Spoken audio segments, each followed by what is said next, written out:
I'm here today because there was supposed to be a hearing. I was put under investigation 5 years ago because I resigned from the medical council and I objected to what was happening in the nursing homes. So I'm not alone in that. There were several doctors put under investigation, and many are still under investigation for having and holding opinions contrary to government policy of the day. I'm here today because this institution behind me took away my credibility 5 years ago.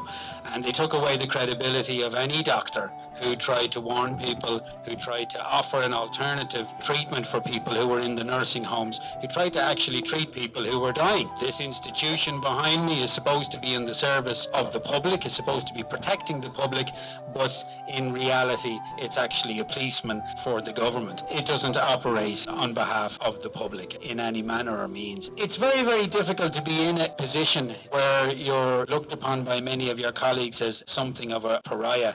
That's ostracizing, or that kind of marginalization was conducted again by this institution behind me, by the Irish Medical Council. And I think that they have a serious case to answer for what they've done to me and what they've done to some of my colleagues. We've been kind of picked off one by one. This institution behind me has conducted lawfare, which is where an institution uses its legal might and its infinite budget to attack people like myself and the other doctors whose medical insurance were not provided with legal assistance or legal advice because we haven't harmed any patient, we haven't hurt anybody. We're here and we're under prosecution because we've disagreed with the narrative and disagreed with COVID policy. I should be in there today facing my hearing, but a couple of weeks before this hearing, the Medical Council contacted me and asked me if I was willing to make a deal. And yes, I suppose that I already know what's coming, you know.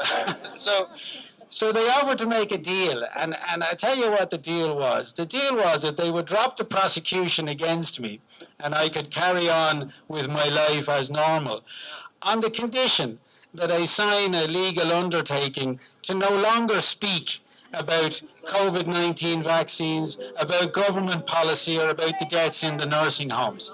Look, in all honesty, I wasn't terribly tempted to sign, but it did cross my mind. There's something bigger going on here, and I think most people here today know that there's something bigger going on. And most people not here today know that there's something bigger going on.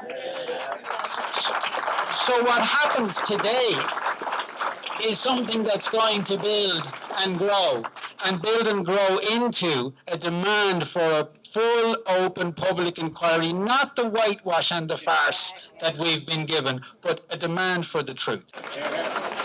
So whilst this institution might have taken away my credibility, they certainly are not going to take away my voice. And they're not going to take away our voice.